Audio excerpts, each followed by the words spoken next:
Bueno, capaz que mientras Marcelo va poniendo la presentación, vamos presentando esta mesa redonda que se titula ¿Cuáles son las razones para realizar la indicación de terapia psicomotriz?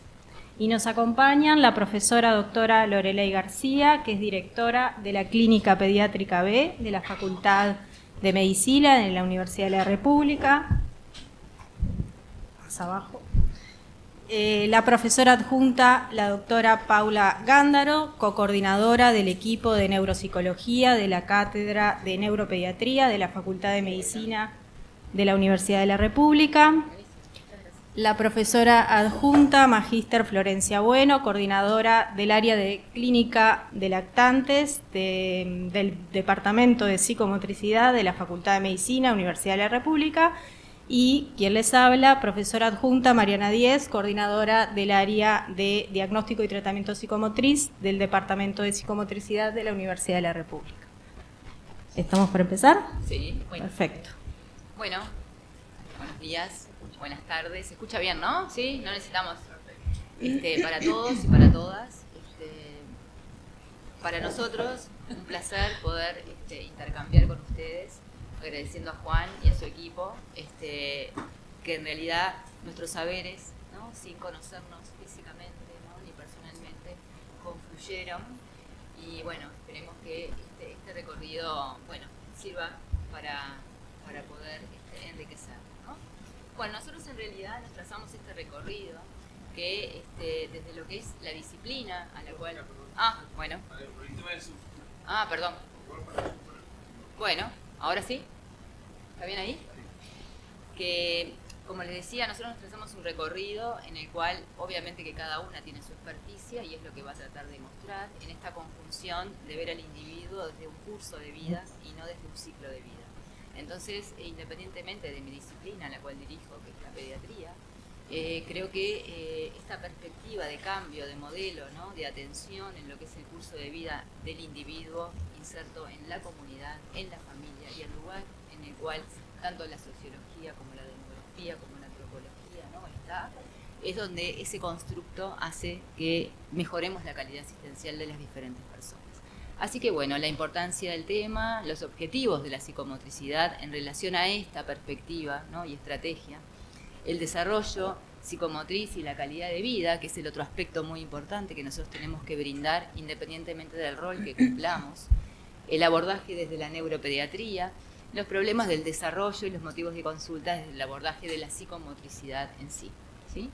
Bueno, entonces, para comenzar, en primer lugar, esto que veníamos como hablando, ¿no?, es qué rol cumple, ¿no?, la psicomotricidad, pero dentro de lo que es justamente esta perspectiva del curso de vida del individuo. Y este cambio, ¿no?, de paradigma lo que hace es que se entiende a la persona como esa acumulación, ¿no?, que lleva desde experiencias a lo largo de lo que es toda su vida, desde lo preconcepcional, lo concepcional, la etapa de recién nacido, de lactante, de escolar. No podemos, ¿no?, separar al individuo de toda esa historia y bagaje que tiene. Entonces, ¿cuál es el aspecto, ¿no?, o la impronta que humildemente nosotros intentamos desde lo que es el rol, ¿no?, de la salud en vínculo con la psicomotricidad? Es que es como que no se puede definir como un simple método, ¿no?, sino que directamente en este constructo se trata más bien de un modo de acercamiento a ese niño, niña y adolescente, que independientemente del motivo por el cual uno hace, ¿no?, esa consulta multidisciplinar, va a ir de la mano con esa perspectiva en el cual puede ser prevención, puede ser promoción, puede ser apoyo, pueden ser fortalezas, ¿no? No todo es una debilidad, no todo es una patología, sino que tenemos que fortalecer, y eso es uno de los desafíos que tenemos desde el primer nivel de atención, el poder trabajar en equipo, porque muchas personas dicen, ¿no?, que es multidisciplinario, ¿no? ¿Qué significa? Yo creo, me gusta más decir trans o interdisciplinario, ¿verdad? Porque este feedback es lo que nos enriquece a todos. Ahora, si hablamos desde la funcionalidad, obviamente que esta disciplina lo que tiene, ¿no?, es niveles, ¿verdad?, ya sea motor, cognitivo, social, que están todos relacionados, ¿verdad? Pero que si hablamos de ese aspecto de definición, ¿verdad?, sería ese uno de sus objetivos. ¿Qué pasa en los diferentes cursos de vida, verdad? En el cual el crecimiento y el desarrollo de ese individuo, ¿no? Obviamente que son procesos que están interdependientes, pero son procesos que también son asincrónicos. ¿Por qué? Porque nosotros tenemos que conocer bien cuál es la variabilidad madurativa de cada individuo. Y esto es lo que decíamos hoy, ¿no? No es lo mismo si yo me crío, ¿no?, en un ambiente de protección, de cuidados, ¿no?, a un ambiente de violencia, de riesgo. Ese individuo obviamente que no solamente desde lo genético, desde lo biológico, sino desde lo ambiental, desde lo emocional, desde lo cognitivo, van a ser individuos diferentes. Por eso la variabilidad madurativa individual es una herramienta que tenemos que trabajar. Con ese timing que hay individual, no solamente el timing a nivel puberal, ¿no?, sino el timing a nivel cognitivo, ¿no?, el timing a nivel emocional. Entonces, ese proceso de entendimiento va de la mano en empezar a saber y a contar con la disciplina de ustedes, que es muy enriquecedora y que obviamente va a ayudar a mejorar la calidad de vida de ese individuo, ¿verdad? En esto de las tendencias seculares, ¿qué significa, verdad? Que nosotros a ese ser humano vemos que generación tras generación o tienen una pubertad más adelantada, o tienen una talla más alta, ¿no? O todo esto ambiental de la obesidad, del sobrepeso. ¿Qué significa? ¿Significa siempre mirar desde lo biológico? No, significa mirar desde el entorno, ¿no?, de la emoción, del sentimiento, ¿no? Hay muchos autores que están promoviendo, ¿verdad?, que uno cambie esa mirada, ¿no?, de la atención, en una mirada global, no individual, ¿no?, sino vincular de ese individuo, ¿verdad? Conocer también cuáles son las habilidades para la vida que tiene esa persona, ¿no? Que ese es un nivel educativo en el cual es importante trabajar. No es lo mismo una persona que es víctima, ¿no?, de riesgo a una persona que tiene todos los factores protectores. Entonces hay que trabajar desde la habilidad de esa persona para lograr obviamente ese gol estándar que queremos todos, que es la calidad asistencial. Nosotros desde lo que es la pediatría, hace muchos años que venimos trabajando en este aspecto de educación, ¿no?, con esta estrategia de habilidades para la vida. Eso va de la mano con poner al individuo, ¿no?, en ese entorno y trabajar desde esa mirada, ¿no? No es lo mismo que yo pese, talle y mida a un niño que tiene un nivel socioeconómico cultural, ¿no?, adecuado a un niño en el cual no lo tiene, ¿no? Porque ya sea su peso y su talla desde el punto de vista biológico no va a ser igual. Obviamente que sus movimientos, su tono, ¿no?, todo tampoco, su postura, sus emociones. Entonces, ese es el perfil en el cual nosotros estamos como trabajando, sumado a lo que es justamente el enfoque anticipativo, ¿no?, promocional y preventivo de salud. Y salud como esa definición que todos conocemos, ¿no?, de estructura, ¿no?, biopsicosocial. O sea que esos son los objetivos que desde la pediatría y en conjunto con esta hermosa disciplina, ¿no?, que es la psicomotricidad, estamos intentando como ver, ¿no?, cómo hacemos esta estrategia de anticiparnos, ¿no?, porque me parece que esa es la palabra, ¿sí? Entonces, en el desarrollo de este individuo, ¿verdad?, que lo que hace la psicomotricidad sobre todo es fortalecer, ¿no?, en la capacidad de expresión, de creatividad, de movilidad, ¿no?, en este intercambio o interacción que tienen con el cuerpo, ¿verdad? Pero eso va de la mano con que se favorece el desarrollo integral, ¿no?, integral del niño, niña y adolescente, en sus diferentes etapas, ¿verdad?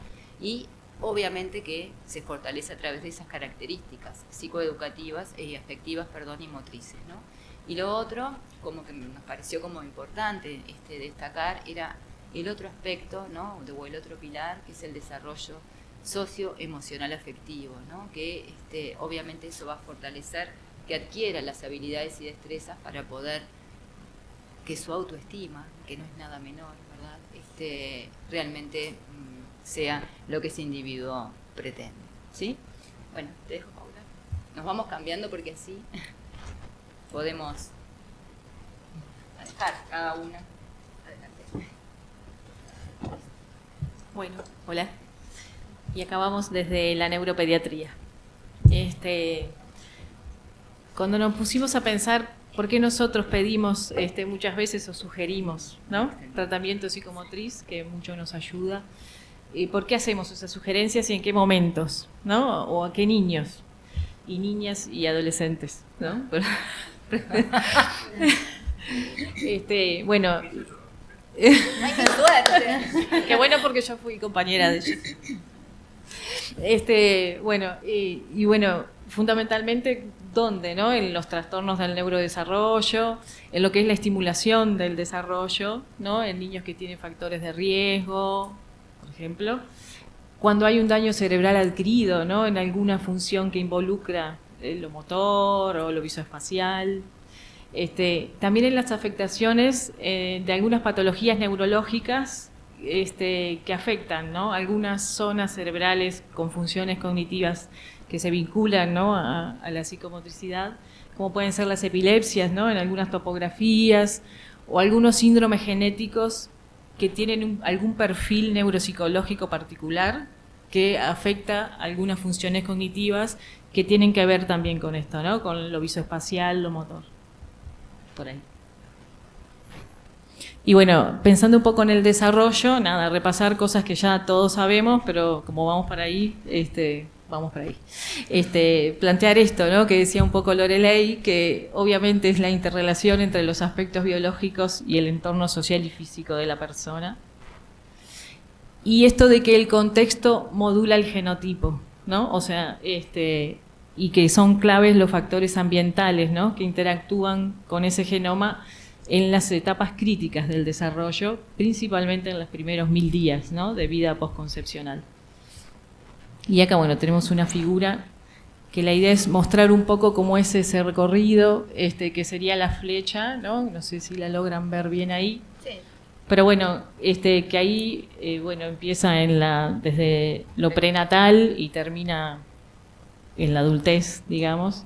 Es todo ese proceso de desarrollo que tiene los factores genéticos, pero también tiene lo que son los factores de riesgo del desarrollo, que ahí, lo que tiene que ver con la nutrición materna o no, en lo referido a la deprivación socioeconómica, el uso de toxinas durante el embarazo, los factores estresantes, ¿no? De la vida materna, la deprivación socioeconómica, como dijimos, con todo lo que incluye en lo que es cómo influye la secreción de cortisol y un montón de cosas que se han estudiado en todo lo que tiene que ver con el embarazo y después del nacimiento, cómo influye todo eso en la formación tanto anatómica como funcional, ¿no? Del cerebro.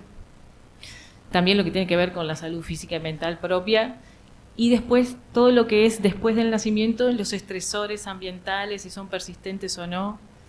Lo que tiene que ver con las interrelaciones, ¿no? De ese niño, esa niña con su padre, madre. También aparecen entonces lo que son los factores protectores del desarrollo, ¿no? A la vez que estaban estos factores de riesgo, lo que tiene que ver con la alimentación adecuada de ese niño, las horas de sueño adecuadas, las horas de juego, la actividad física, ¿no? El poder interactuar, a qué exposición de lenguaje están expuestos en ese hogar, ¿no? Las interrelaciones con pares. Todo eso lleva a que el producto de todo ese desarrollo, que es la persona con las funciones cognitivas superiores adecuadas, ¿no? El lenguaje, la atención, las funciones ejecutivas, la emoción, todo eso. Y que pusimos por acá. Todo eso que uno espera que se realice de una forma óptima, ¿no? Que cada una tiene como su función específica, pero que están todas correlacionadas unas a otras y actúan también en conjunto. En todo lo que es esto del proceso de maduración, de aprendizaje, ¿no? Y para ¿qué es lo que requerimos desde nuestra disciplina? Por eso capaz que insistimos con esto, para lograr este adecuado neurodesarrollo es tener estas estructuras cerebrales indemnes y un equilibrio bioquímico y cerebral también normal, tener oportunidades para poder tener experiencias ambientales que nos ayuden a ir modelando ese cerebro, ¿no? Y esas sinapsis que se van uniendo. Fundamental esto, que también ya lo sabemos, que es el concepto de aprendizaje, ¿no? Que el neurodesarrollo es como un aprendizaje continuo. Esos procesos de adquisición que se van consolidando, ¿no? A través de la experiencia en los que son los cambios sinápticos, ¿no? De las distintas conexiones que terminan como consolidándose y materializando lo que son los aprendizajes. ¿no? Hay nuevos estímulos, llegan a la sinapsis, ¿no? Estimulan los receptores y se producen cambios estructurales en las neuronas, ¿no? Y eso es lo que hace que se materialice ese aprendizaje. Como ahí planteaba Kandel, que mostró, ¿no?, la evidencia de lo que es esto de que el aprendizaje logra como aprendizajes cambios duraderos. Y bueno, todo esto vinculado con lo que es los periodos críticos del desarrollo, ¿no? Los momentos de oportunidad que tienen que ver con la formación de todas esas sinapsis, que es donde todos trabajamos, ¿no? Me parece que apuntamos para ahí y para poder o apoyar o quizás cambiar y poder dar otra oportunidad, ¿no?, desde ese ámbito. Y bueno, la existencia de que estas funciones cognitivas no todas emergen en el mismo momento ni tienen como el mismo momento de mayor auge, y es ahí donde están los periodos más críticos, ¿no?, del desarrollo, y bueno, globalmente son en los primeros años de vida, ¿no? Y esto de que la ausencia de los estímulos oportunos durante esos periodos puede llevar a su eliminación, ¿no?, de alguna sinapsis, siendo después como muy difícil de recuperar. Y junto con esto surge esto que también sabemos de la plasticidad cerebral, ¿no?, de la propiedad que tienen las neuronas para reorganizar sus conexiones sinápticas y modificar las conexiones implicadas en la conexión con otras células. Ahí apuntamos, ¿no?, a la plasticidad, por lo menos desde la neuropediatría. Qué bueno que tiene sus alcances, ¿no? Están las sinapsis, que son como más, se llaman experiencias expectantes, que son dependientes de sistemas sensoriales y que están disponibles en las etapas iniciales del desarrollo, y las otras, ¿no?, las experiencias dependientes, que están en general toda la vida y que son la base neural del aprendizaje y la memoria. Y bueno, para seguir con esto, vamos para los trastornos del neurodesarrollo, que sabemos que son el 15% de la población pediátrica, y ahí, bueno, los identificamos de acuerdo a las distintas funciones cognitivas, ¿no?, que planteamos. Y entonces vemos acá el trastorno del desarrollo de la coordinación vinculado con las praxias, con la alteración, ¿no?, de las praxias o la dispraxia. El trastorno del lenguaje vinculado con el desarrollo de la función cognitiva del lenguaje, con las funciones ejecutivas, lo que es el trastorno, dice, ejecutivo del desarrollo, ¿no? El trastorno del espectro autista, más vinculado con la afectación a nivel de la cognición social. Y bueno, el trastorno por déficit atencional con hiperactividad, más vinculado con la afectación atencional. Esto es lo que se plantea como una afectación de un dominio de la cognición, ¿no? Si bien todos están relacionados, también sabemos que hay síndromes neuropsicológicos o estos trastornos que pueden involucrar más de un dominio, como es el famoso DAM, que involucra defectos atencionales y también perceptivo-motores. El TAM, ¿no?, que involucra la afectación de las praxias, de la cognición social y de la cognición espacial, y también muchas veces asocia una dificultad de aprendizaje. El trastorno del espectro autista, ¿no?, que en general no solo involucra la alteración de la cognición social, sino que lleva una alteración de las funciones ejecutivas. Según el perfil neuropsicológico que tenga, puede ser de las praxias o del lenguaje. Bueno, los trastornos del aprendizaje, principalmente de la escritura, pensando un poco en hacia dónde uno va cuando pide o solicita un abordaje psicomotriz, ¿no? Y bueno, y esa es como la siguiente diapositiva que hicimos. ¿Qué es lo que uno espera? Eso me puse yo a pensar. ¿Qué es lo que yo espero como neuropediatra cuando pido un tratamiento psicomotriz? Y bueno, pensando un poco en todos estos trastornos del desarrollo, muchos de ellos tienen conductas de desvío del desarrollo. Entonces ahí, ¿qué es lo que yo espero? Espero que se aborde el uso de la mirada, los gestos, los procesos de atención conjunta, ¿no? Esto de compartir con el otro un objeto o de interactuar con el otro. Lo que es la interacción en sí con otro.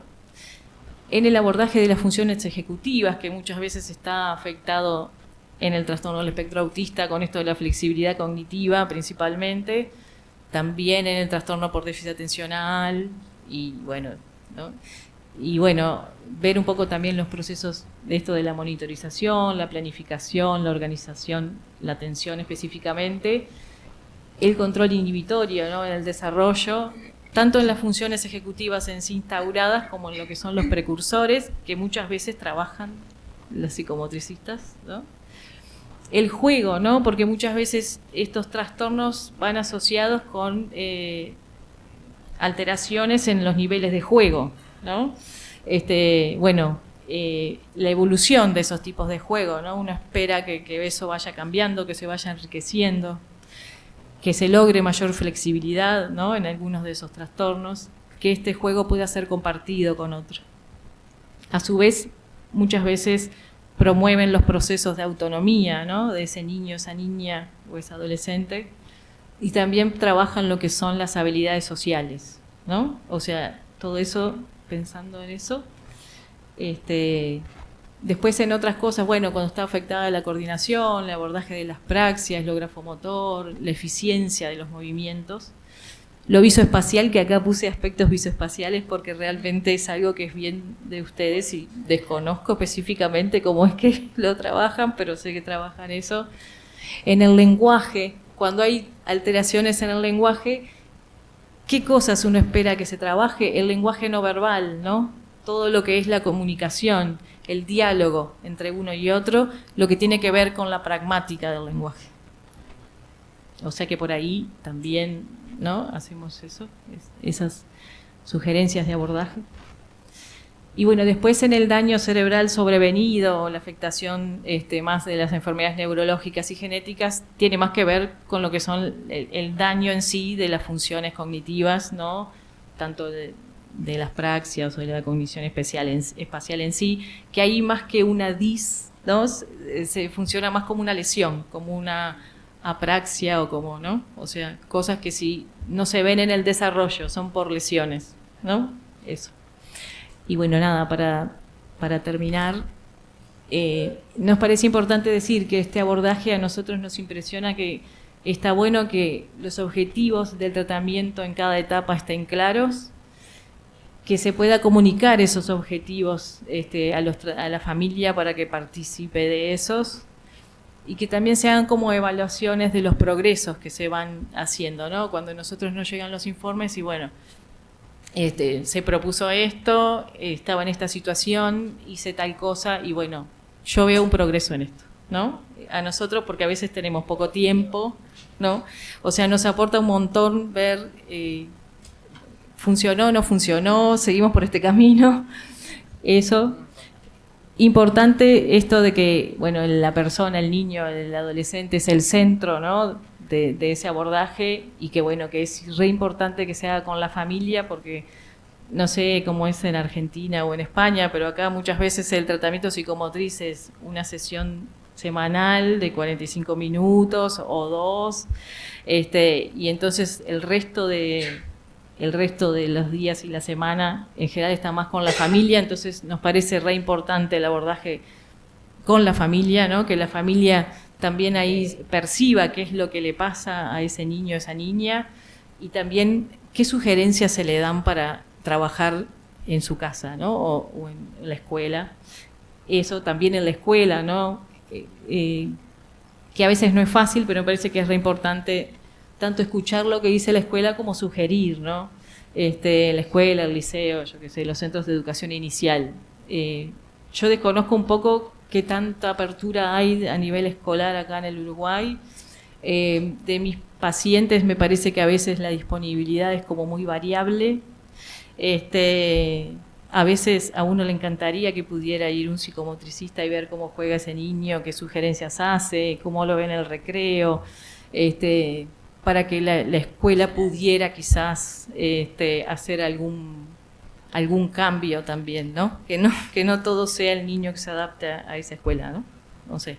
Me parece que hoy todos los niños son distintos, así que me parece eso, que estaría genial, y me parece que si bien hay, ¿no?, psicomotricistas en algunas escuelas, a veces hay niños particulares que quizás estaría bueno ir, mirarlos y decir, mira, yo acá veo tal cosa, me parece que no puede ser que esté solito, no es que no quiera jugar.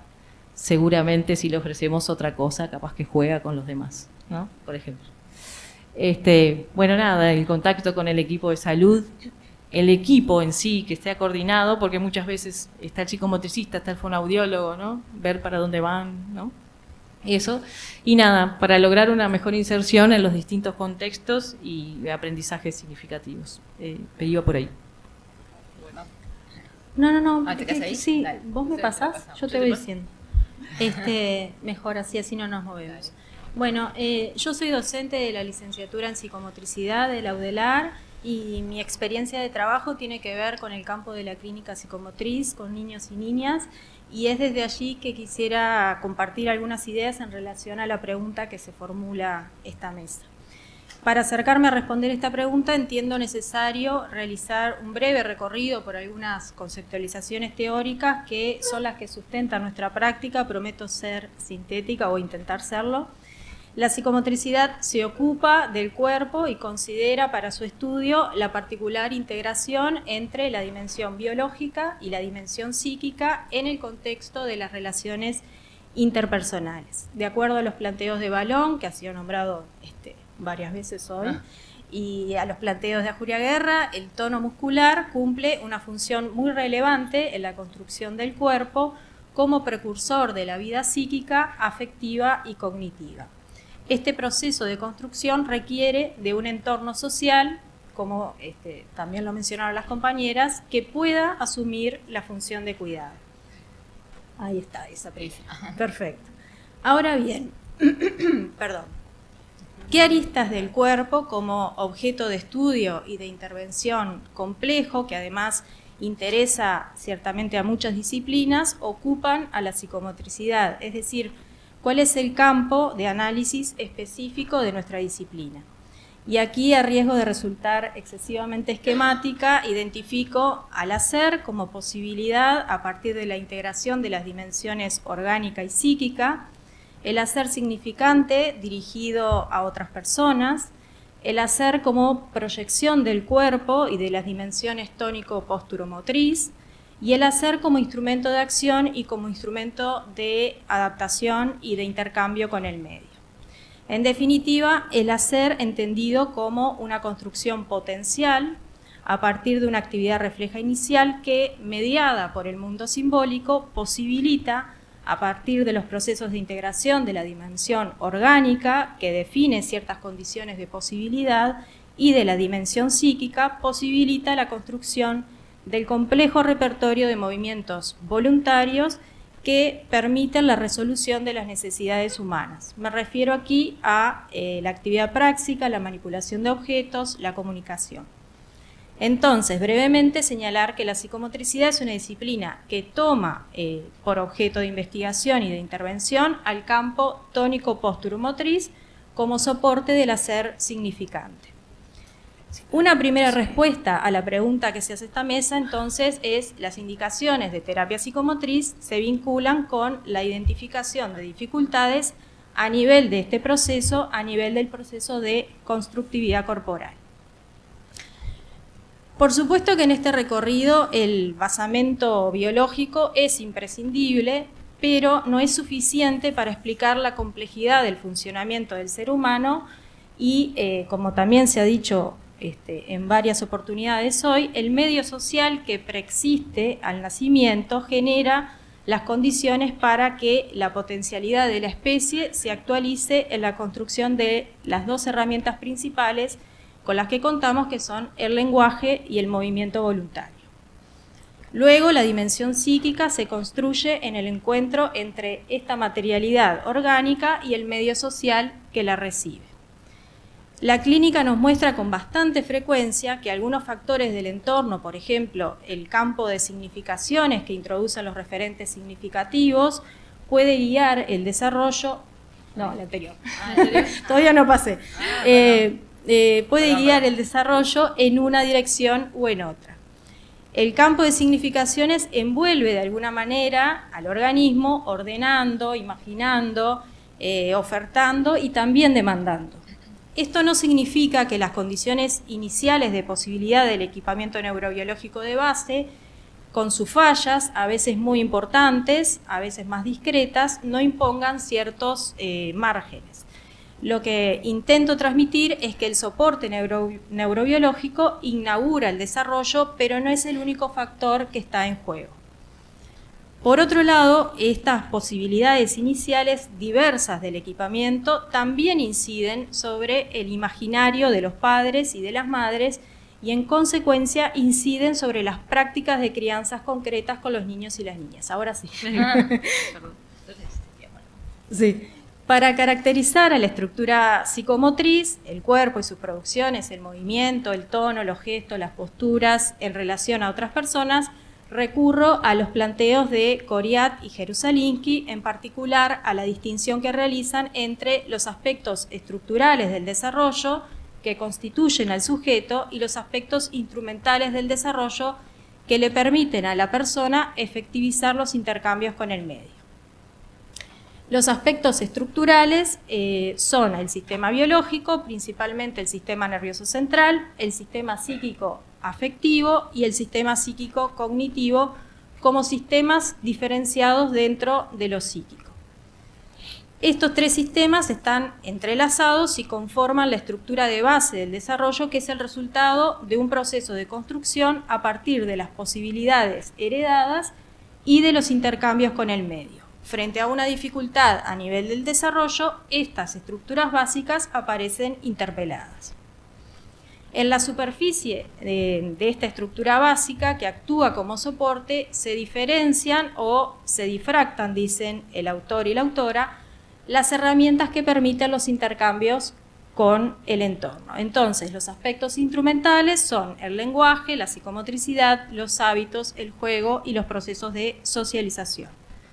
Ahora bien, la relación entre los aspectos instrumentales y los aspectos estructurales se caracteriza por ser dialéctica, de construcción recíproca, en la medida en que la estructura determina los instrumentos y los instrumentos en su propio campo de ejercicio y en su propio campo de experiencia construyen la estructura.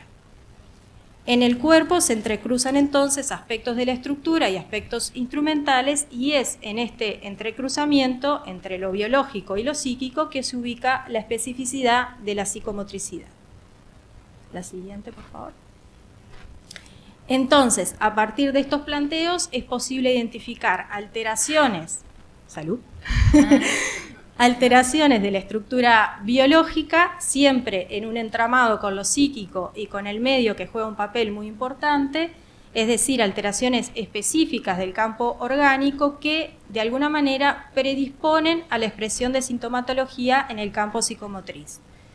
Por supuesto que no se puede hacer un razonamiento lineal a partir del cual determinada alteración orgánica se traduce necesariamente en determinada sintomatología psicomotriz, pero hay una predisposición porque la construcción de las herramientas de adaptación, la construcción de las herramientas de comunicación y de autonomía se complejiza, entre otras cosas, por cómo el entorno, en particular la familia, recibe a ese niño o a esa niña con un compromiso a nivel orgánico. Por otro lado, podríamos ubicar las alteraciones de la estructura psíquica, predisponiendo también para la expresión de sintomatología en el campo psicomotriz.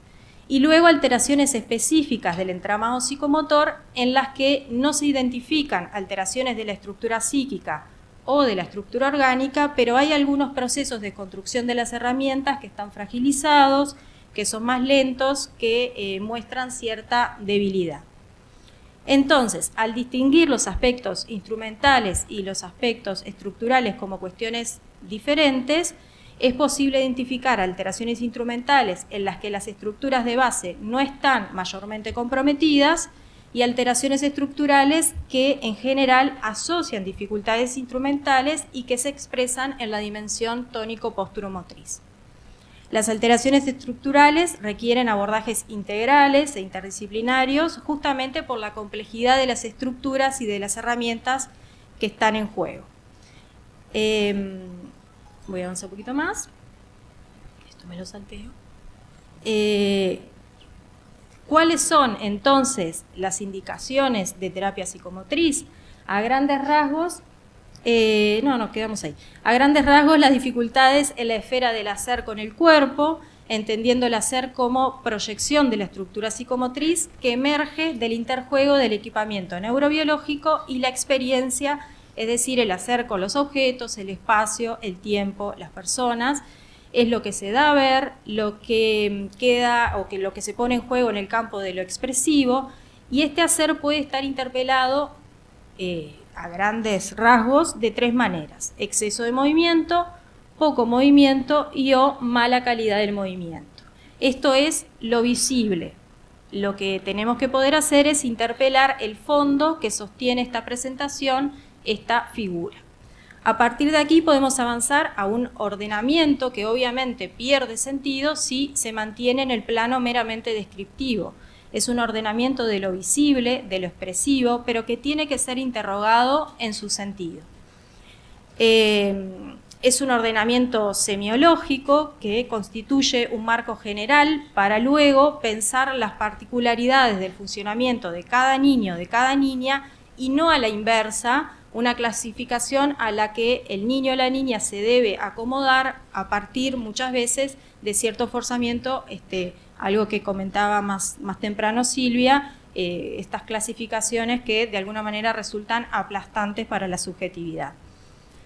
En otras palabras, en el campo de la clínica psicomotriz, en la construcción de hipótesis diagnósticas, la semiología no nos alcanza.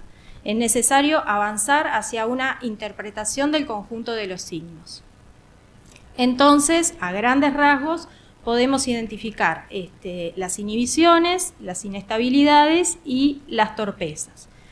Como en Uruguay tenemos una gran influencia de la neuropediatría, que tiene que ver mucho con la historia de la disciplina en nuestro país, principalmente con sus orígenes, incluimos también las dificultades del aprendizaje que requieren un diálogo más profundo con las neurociencias para poder pensar la especificidad de esas dificultades. Las dificultades del aprendizaje forman parte de nuestro campo de acción a partir de un recorte muy particular que tiene que ver con la actividad noxopráxica, y esto nos pone en diálogo necesariamente con otras disciplinas. Y también no quisiera dejar de mencionar el efecto que tienen las condiciones concretas de existencia en la consolidación de dificultades que no son de orden específico, sino que responden a contextos de vulneración de derechos donde el desarrollo también suele verse muy comprometido. Y para cerrar, el campo de las indicaciones para una terapia psicomotriz es muy interesante, es muy vasto, muchos de los trabajos que se presentaron hoy dan cuenta de ello y se fundamenta en los trabajos de Balón, que destacan la importancia que tiene el movimiento en el desarrollo como instrumento de acción sobre el entorno y como instrumento de relación. La terapia psicomotriz es una terapéutica que tiene algunas indicaciones de especificidad, como tratamiento de primera línea, podríamos decir, pero también es una terapéutica que complementa otros abordajes orientados a dificultades diferentes de las que acabo de mencionar, aunque obviamente no se pueden establecer indicaciones de abordajes genéricos sin un análisis profundo de cada caso en particular. En definitiva, podríamos decir que esta terapia puede ser indicada en aquellas situaciones clínicas más o menos definidas que se expresan, ahora sí, de manera más precisa, en la dimensión tónico-posturomotriz de la estructura psicomotriz. Muchas gracias. ¿Quieres acá? ¿Te dejo? Dale. Dale. Sí, mejor.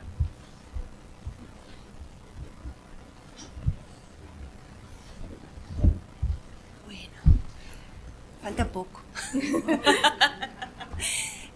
Bueno, mi nombre es Florencia Bueno, soy docente también como Mariana de la licenciatura de psicomotricidad de la UDELAR. Y bueno, continuando un poco con la presentación de la mesa, a mí me toca más la parte del trabajo con bebés, ¿no? Clínica con bebés. Entonces, un poco lo que surgía era esto, ¿no? ¿De qué nos ocupamos en la clínica psicomotriz de la primera infancia? Entonces, por un lado, bebés, niñas y niños pequeños con problemas en su funcionamiento psicomotor que requieren de un tratamiento, ¿no? Y por otro lado, bebés, niñas y niños que presentan una variedad de factores de riesgo que pueden impactar en el desarrollo, pero que no necesariamente tienen por qué impactar, ¿verdad? Entonces, en relación a esto de los factores de riesgo, pensamos en factores de riesgo biológicos, psicosociales, vinculares.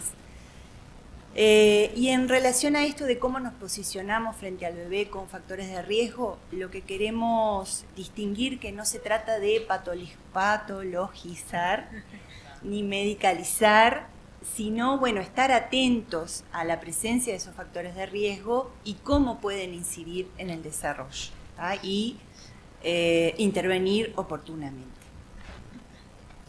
Entonces, quedándonos con los bebés con factores de riesgo biológicos, acá vamos a poder encontrar bebés que tuvieron que atravesar una prematurez, bebés con la presencia de algún síndrome, como por ejemplo hipóxico isquémico, como por ejemplo síndrome de Down, en que requiere esto del acompañamiento, ¿no? Y del seguimiento del desarrollo.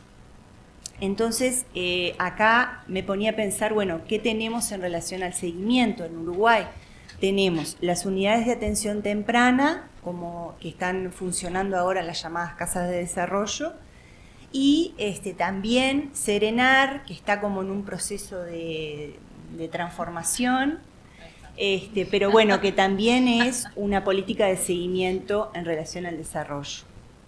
Y por otro lado, pensaba en, bueno, ¿cuáles son los dispositivos que podemos tener en el trabajo en la internación, ¿no? Ya sea en la internación pediátrica, que antes se hacía mucho, al menos desde la licenciatura, y en la internación en las unidades neonatales, que es fundamentalmente donde ahora la licenciatura está trabajando con más fuerza, digamos, y donde se realizan las prácticas preprofesionales. Entonces, quedándonos en el trabajo en las unidades neonatales, bueno, ¿a qué nos dedicamos, no? Bueno, en esto de acompañar cercanamente lo que es el desarrollo en estas primeras etapas de la vida y sobre todo el acompañamiento también al referente familiar, ¿no? No es solo el bebé, sino que es la díada, ¿verdad?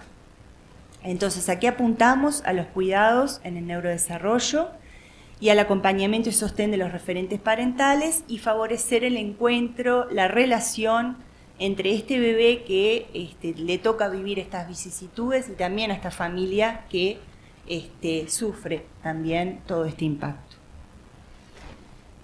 Entonces, ¿cuál es la fundamentación del trabajo en estas unidades? Por un lado, la conceptualización en relación al desarrollo psicomotor, la plasticidad cerebral, como hablaba Paula, y la importancia que tienen estas primeras experiencias del bebé en este entorno que le ha tocado, ¿no? Tomando un poquitito lo que decía Mariana, cómo conceptualizamos el desarrollo psicomotor como un proceso complejo, multidimensional, en donde convergen y se entrelazan aspectos de la herencia biológica y aspectos de la herencia simbólica, tomando también palabras de Jerusalén. ¿A qué nos referimos con la herencia biológica? Bueno, todo lo que es la dotación genética y el equipamiento neurobiológico de ese bebé. Y en relación a la herencia simbólica, bueno, la necesidad que tiene ese bebé del encuentro, ¿no?, con un referente que lo aloje, que lo signifique, que lo cuide, ¿no? Y sobre todo en estas etapas de gran vulnerabilidad, ¿no? Porque como ustedes saben, el bebé es uno de los, dentro de lo que es los mamíferos, uno de los, presenta como una gran vulnerabilidad, ¿verdad? Y si pensamos en el prematuro, esa vulnerabilidad es muchísimo mayor y esa inmadurez es muchísimo mayor. Y por otro lado tenemos también a los referentes parentales con esta llegada tan temprana que los descoloca, que los ubica en una situación de crisis, ¿no?, vital y también de crisis accidental, tomando las palabras de Amorín. Bueno, en relación a la plasticidad cerebral, como decía Paula, yo tomé unas palabras de Terzaghi, que dice: entendemos la plasticidad cerebral como la posibilidad de adaptación funcional del sistema nervioso central. Esto es posible gracias a la capacidad de producir cambios estructurales y funcionales por efecto de influencias endógenas y exógenas.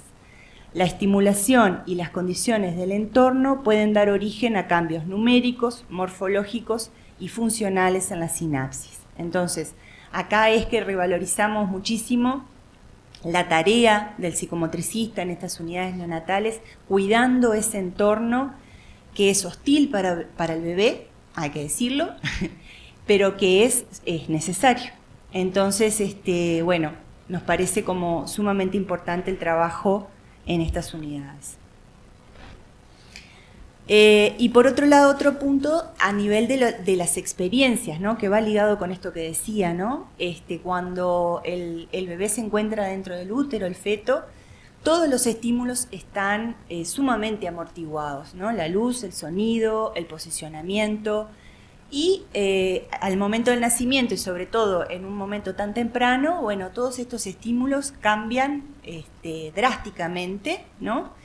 En la luminosidad, en los sonidos, en la intensidad de los procedimientos que recibe. Bueno, entonces la necesidad de poder estar allí cuidando este entorno, ¿no? Y después también otro aspecto que se ve afectado, como ya decíamos, son todas las experiencias, las primeras experiencias de encuentro con ese otro, ¿no? Bueno, les quedaba una cosita de acá que quería decirles importante, en esto de cómo jerarquizar la importancia de los cuidados en los cuidados del neurodesarrollo, y en esto de potenciar y seguir trabajando y seguir insistiendo en relación a todo lo que es el derecho del bebé como persona y por tanto al acompañamiento directo de su cuidador primario, ¿no? Que creo que en eso tenemos mucho por hacer todavía, ¿no? Las salas supuestamente son salas que deben recibir al papá 24 horas, pero que muchas veces esto no ocurre, ¿no? Por múltiples factores. Entonces, creo que allí tenemos que seguir trabajando. Bueno, tomando más a los bebés que ya presentan una afectación, ¿no? En lo biológico, ¿qué es lo que nos llega a la consulta en la primera infancia? Bueno, bebés que presentan demoras, desfasajes o detención en la adquisición de determinadas pautas madurativas de las diferentes áreas del desarrollo, dificultades en la comunicación, en la relación con el entorno, y bebés que presentan, o niños pequeños que presentan hipotonía o estados tensionales, ¿no? Un poco es, digamos, también cómo se entiende a la psicomotricidad y por tanto ese nivel de, o hacia eso se enfoca la derivación, ¿no? Entonces nos parece importante el poder conceptualizar que las problemáticas en el desarrollo necesitan un diagnóstico interdisciplinario, ¿no? Que se aproximen a la comprensión integral desde la complejidad y jerarquicen intervenciones oportunas, ¿no? Yo creo que en Uruguay vamos transitando a esto de la conformación del equipo interdisciplinario que reciba a ese bebé o a ese niño pequeño, a la familia, y poder pensar juntos, ¿no? Cada uno aportando desde su mirada. Y desde allí determinar, bueno, qué es lo más oportuno para este niño. Muchas gracias.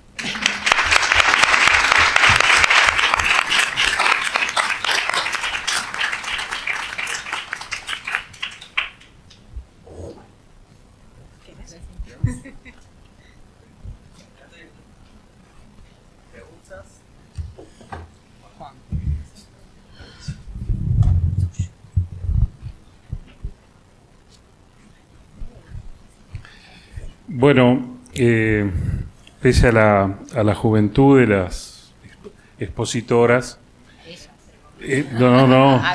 yo lo puedo decir con propiedad, hay muchísimos años de trayectoria institucional representada por ustedes, y eso es un orgullo de la Facultad de Medicina y es un orgullo del trabajo en primera infancia en la Facultad de Medicina, ¿no? El servicio de neuropediatría, con la profe Rebollo, que introdujo en el año 58 la psicomotricidad en Uruguay. Pediatría B, que te voy a decir, Loreley, con nuestra queridísima Silvia Daluz, ¿no? Que nos enseñó tanto.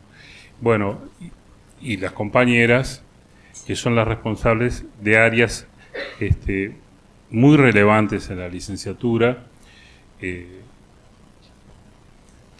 Florencia, que acaba de hablar, yo cuando ella hablaba recordaba lo difícil que fue el ingreso a neonatología, hasta que llegó Daniel Borbonet, que nos abrió las puertas de par en par, como debe ser, y nuestra querida Mariana Díez, que tiene que pivotear en coordinaciones en 3 espacios complejos, como son neuropediatría, psiquiatría infantil y la regional norte. Sí, y la escuela y la UDA.